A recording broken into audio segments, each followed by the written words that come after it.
Just 1 month after the whereabouts of 14 youths who journeyed to Europe for greener pastures remains unknown. Relatives are still in shock, though optimistic. And also in this newscast, scores of MPs began arriving the nation's capital Yaoundé today for the mass session of the parliament due to open tomorrow. We look at the stakes of the Yaoundé gathering in this newscast.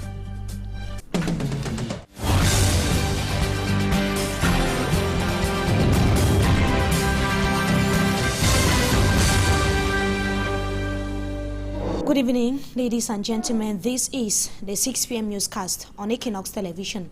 We remember the story of the 14 children at Newtown Aeroport neighborhood that's here in the economic capital Douala who decided to go on adventure in Europe some 1 month ago. Family members are still perplexed as their whereabouts remains unknown up to date. They told Equinox TV's Jack Ekwekinge that they are optimistic about their return. He tells us more in the following report. Seems to be returning within the different families at the Newtown Aeroport neighborhood in the Douala 3 municipality after some 14 youths left their homes more than a month ago for greener pastures. The mother of the 14-year-old Flo, who was amongst the adventurers, seems to have recovered from the shock and threat from her husband, as she tells us her daughter has reached her destination. Though with financial implication in which the parents and other family members had to get involved to save the situation.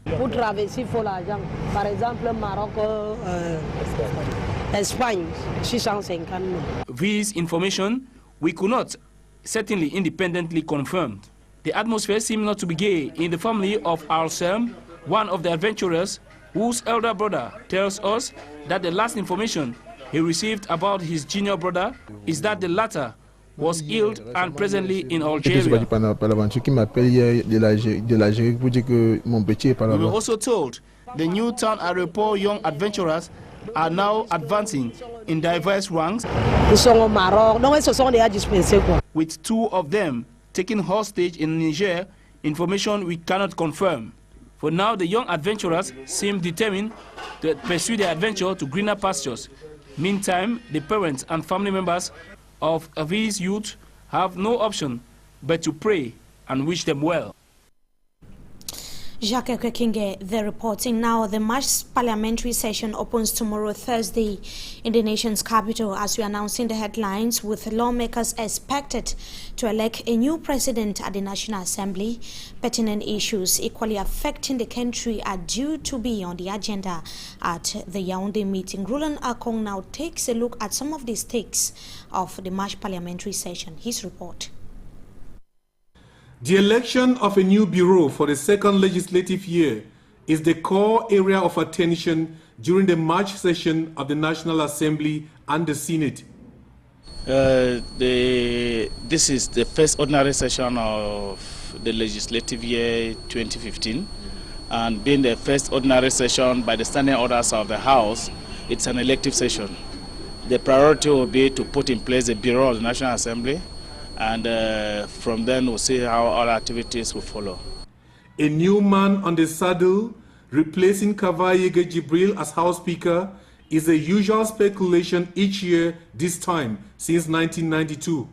But nothing changes, and the image of a parliamentary monarchy remains, as one person is Speaker for close to 3 decades in Cameroon. To the best of my knowledge, the present bureau has worked very hard.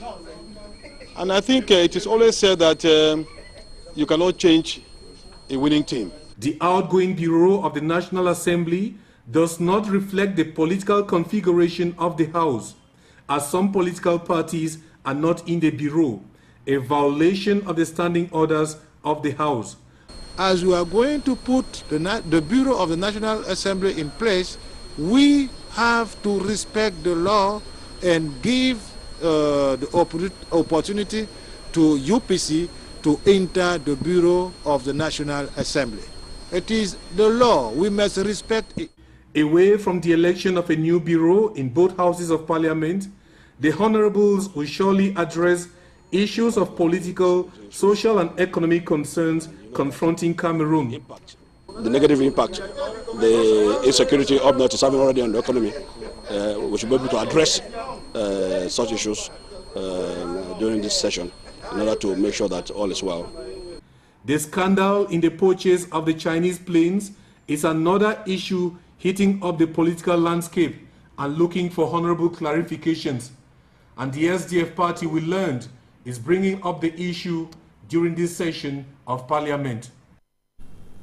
And another scandal in Yaoundé, this time around at the presidency, where the presidential webmaster fakes a picture of Mr. Biya honoring fallen soldiers. The picture of the president was photoshopped and superimposed in an image of the ceremony that was meant to pay tribute to 39 soldiers who were killed in separate operations in the Far North region and also in the Central African Republic. Mr. Biya, in the controversial picture published Monday, was bowing in front of the caskets of the deceased men in uniform, but he had before the March 6th ceremony journeyed to Europe. The picture was removed from the presidential website. That was barely few hours after, but it remains a topic of debate in the country today. We shall be talking about that in the second part of this newscast. Now, return to Cameroon and take care of the population and insecurity. It is the message behind the letter sent to the President of the Republic of Cameroon in Swiss by the Cameroon Diaspora United Front. They questioned why the President would go for a private trip in Europe while his soldiers are fighting Boko Haram in the Far North region of the country. They also want to know why he can travel to Europe but unable to visit the soldiers at the war front, why he did not equally organize a befitting burial for the fallen soldiers who sacrificed their lives for Cameroon, nor was he present at the ceremony to personally decorate the soldiers and comfort the families of the fallen soldiers. He equally or instead authorized a fake picture of his presence at the burial on the official website of the presidency. The Diaspora United Front says that the absence of Mr. Biya discourages the soldiers fighting Boko Haram in the Far North region of the country. He should therefore return to Cameroon and visit them, make sure that they are all humans and their humans as well as material necessities are taken care of. That is a note from the Cameroon Diaspora United in Swiss to the President of the Republic of Cameroon. Now, elites of Grand Nord extend a hand of support to Boko Haram fighters in the Far North region of the country. They recently donated some 80 million francs CFA as well as foodstuff to be able to boost their morale as well as the morale of the population in that part of the country. Jacques Ekwekinge completes that story. The elites of the northern regions of Cameroon have decided to join the train of support for the population and the soldiers fighting Boko Haram insurgency in the Far North region. The sum of 80 million francs CFA and a good consignment of foodstuff were recently handed over to the governor of the Far North region, contributions made by elites of the Grand Nord. A gesture which, according to Maji Yawa Bakari, governor of the Far North region, is timely. Ceci remonte le moral des populations d'extrême nord, mais également le moral de tout. Owing to the fact that the insurgency by the Islamic sect has made the local population to abandon their farming activities. Vous savez que sous la pression de ces assaillants, les populations n'ont pas eu à travailler leurs plantations. These gifts, the governor reiterated, shall be distributed to the local population of all the divisions and subdivisions of the region who are greatly affected by the activities of Boko Haram. The soldiers fighting Boko Haram sect in the Far North region did also received a special consignment of foodstuff donated by the traditional authorities of Babutus and a cash prize of 22,750,000 francs CFA. A gesture highly saluted by the boss of the Far North region, who says this is a great sign of solidarity as the fight against Boko Haram is the concern of each and every Cameroonian. Now, 2,000 more elements of the B proved their readiness to fight against Boko Haram in the Far North region of the country. They were part of the 400-kilometer military walk from the northwest region through the littoral to the southwest region of the country, precisely at the B headquarters in Manowa Bay. Senior reporter Chris Toby was part of that walk and now brings to us an exclusive report.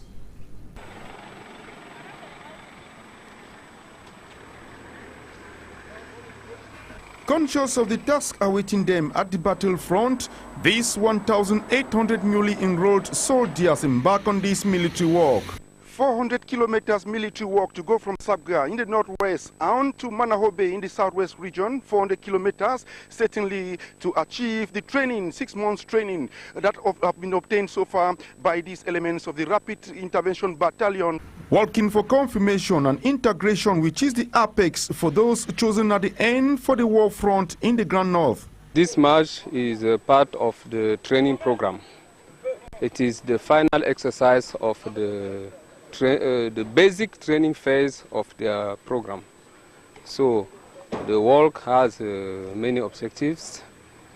First is to confirm the strength of these young soldiers after 3 months of staff training.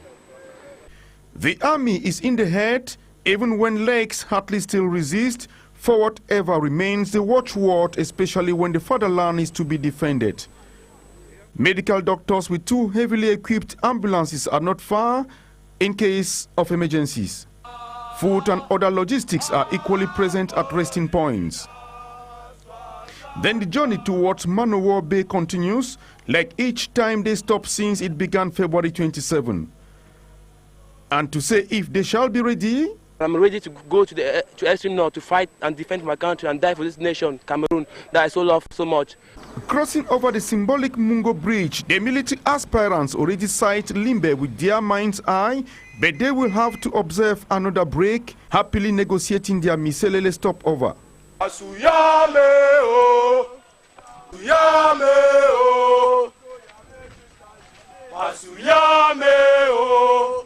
Then come some physical exercises for keep fit.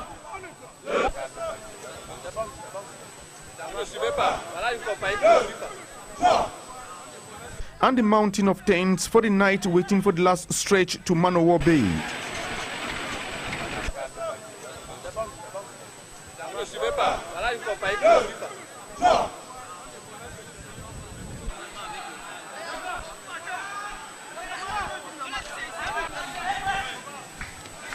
The journey goes on in the early hours of Monday, March 9, with a sigh of relief as they pass under the billboard welcoming visitors to Limbe.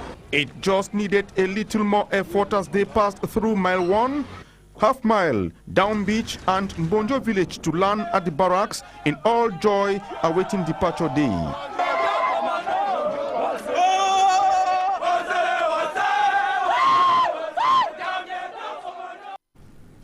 And away from the fight against Boko Haram in the far north region of the country, let's talk about this unfortunate incident which took place in the south region of the country, where 2 houses perished in a fire disaster that occurred in Kribi.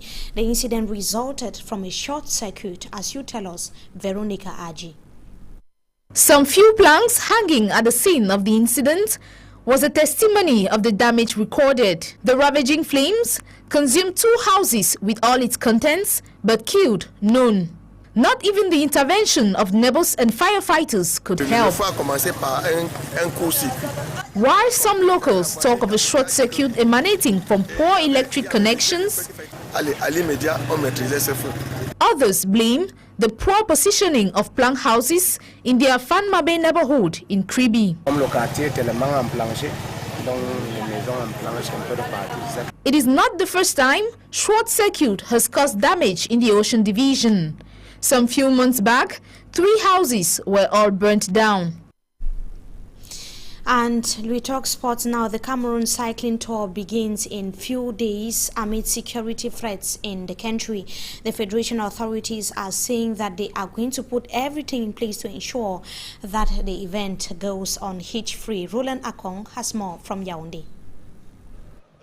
The Cameroon cycling tour begins this weekend despite security threats by Boko Haram. At the Cameroon Cycling Federation, officials are categorical that Boko Haram cannot stop the motion of a nation. We wish to assure everybody that from the competent authorities of both sports and physical education and the security and military authorities in the country, every step is being taken to make sure that this race goes hitch-free. 5 regions have been excluded from the itinerary of the race. The far north was hit by Boko Haram, the north and the Adamawa.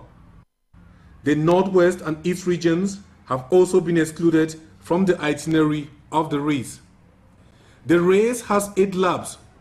It begins from Yaoundé to Bafia in the central region, passing through Bangante, Bafoussam and Fumban in the west, Mbanga, Bonaberi, Douala in the littoral, Boya, Limbe in the southwest region, Kribi in the south region, and the 8th and last lap from Puma to Yaoundé. 8 teams are taking part in the race, 5 from Africa, 4 from Europe, and 3 local or home-based teams. The teams, first of all, which we proposed to the ministry was 15. It was brought down to 10, and now we have 12. So definitely there should be a corresponding budget reduction. If you used to finance for 20 teams and you have 10, therefore the budget definitely correspondingly must drop by 50%. And it's in that pro rata manner that the budget has been reduced to suit the magnitude of the event. But that notwithstanding, we are ready for the race. We are prepared to run a hitch-free race. The Vice President of the Cameroon Cycling Federation is organizing the race as an elective assembly of the Federation in Yaoundé last November ended in a stalemate without the election of a new president of the Federation. I personally received a letter from the minister with respect to our concerns concerning that election, in which the minister intimated that he is aware that the ministerial instructions guiding general assemblies were being violently violated on the 29th of November. And it's for that reason that the results of the General Assembly is not been homologated. So there was, in fact, no General Assembly on the 29th. That's why we're looking forward to another General Assembly to be called subsequently, another elective General Assembly to be called subsequently. But since we are most involved with the organization of the race, we would keep that to lie down a little bit, and immediately after the race, we'll get back to the ministry, we'll get back as a federation to settle that once and for all. The Cycling Federation has the potential to expose Cameroon as a tourist destination and sell Cameroon's rich culture through the cycling tour. And they're bringing us to the end of this first segment of the news. Time for us to meet our guests.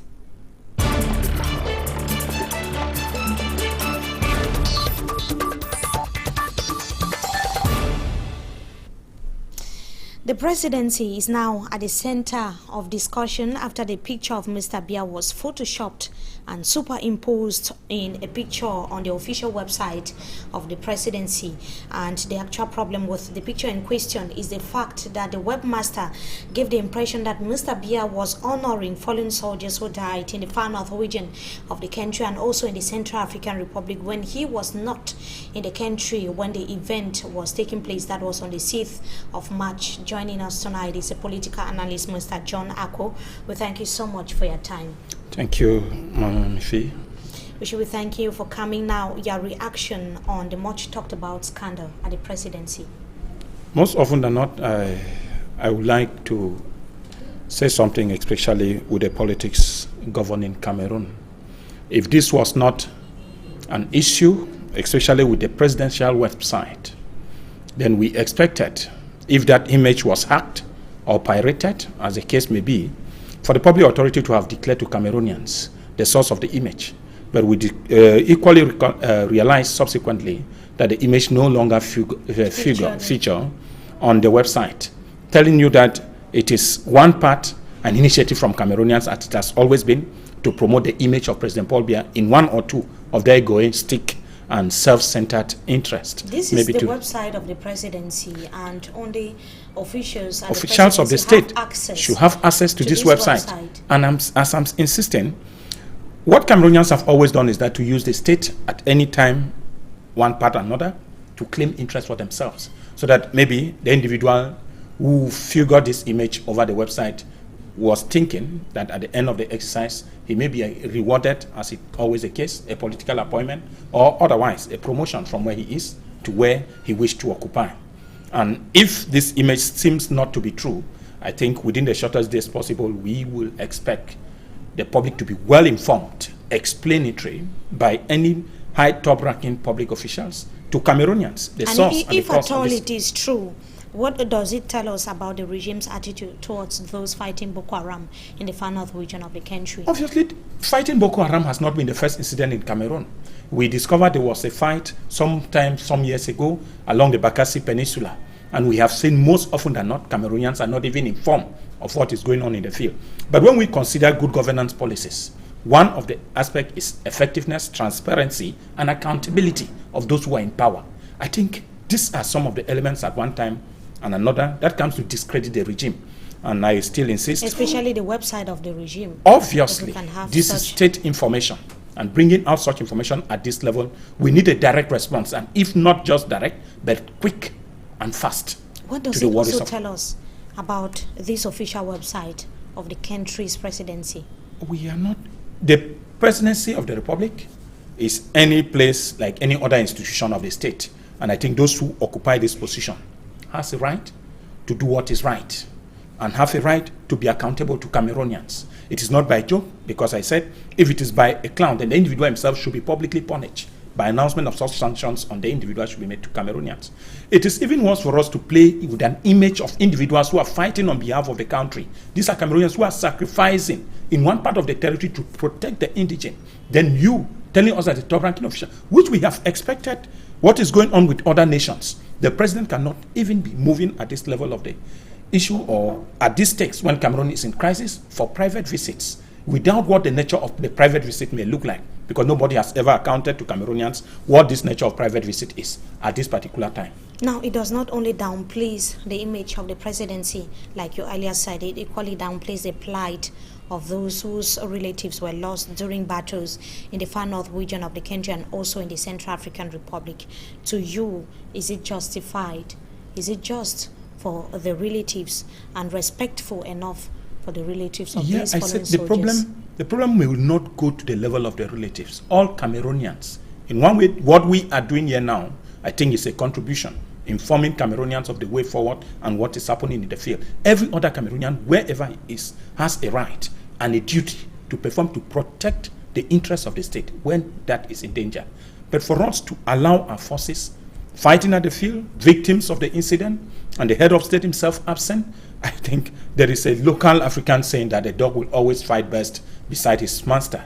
And imagine forces struggling in the field at the absence of the President of the Republic, who is on a private visit resting, even if it was on holidays. Even Cameroonians in the diaspora have actually written a letter. That is why you see reactions are coming. That the head of state to come back, and critics have not stopped questioning why the head of state himself has not been on the ground in the far north region of the country ever since he declared the war against Boko Haram. Do they have a point? Obviously, as I said, when we seen the incidents in Bakassi, we have never seen the head of state leaving Yaoundé to Douala to receive corpses of those who have been killed in one or two incidents. But when we look, somehow within our neighboring countries, we have seen presidents, high commissions, high delegations visiting Cameroonians wherever they are in problems. But in Cameroon, I think it is just one of the failure, and the sensitive nature of it is that within a period of time, we believe that the present regime is not doing much to deserve an applause. And when time comes, it is equally necessary for us to call on Cameroonians to give respect for those who can respect their nation. Patriotism is a spirit everybody and every Cameroonian love. When you hear the name of your country, I think wherever you are, there is some inner spirit. And when some leaders, those who are at the top of the front, let us understand that this spirit is not worth appreciating, then you are almost killing those who are coming for the future.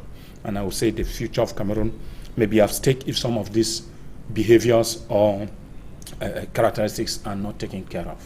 Looking at the way foreign presidents actually react as far as incidents in their country or those that concern their citizens are concerned, it's actually a big lesson for African presidents, especially the head of state, to copy. Yeah, he is looked upon as, if we are talking, he is the head of the armed forces. Our head of state is the head of the supreme magistracy. He is the head of the republic. And meaning at any time, the head of state should be there to give this morale to those who are concerned. We saw the incidents in Jordan of the beheaded pilot by the terrorist group, the Independent Islamic State of Iraq and Israel and Syria, we saw what the king of that particular state did, going down to the village of the victims. I think it was more than sympathy. It was more than showing signs of concern.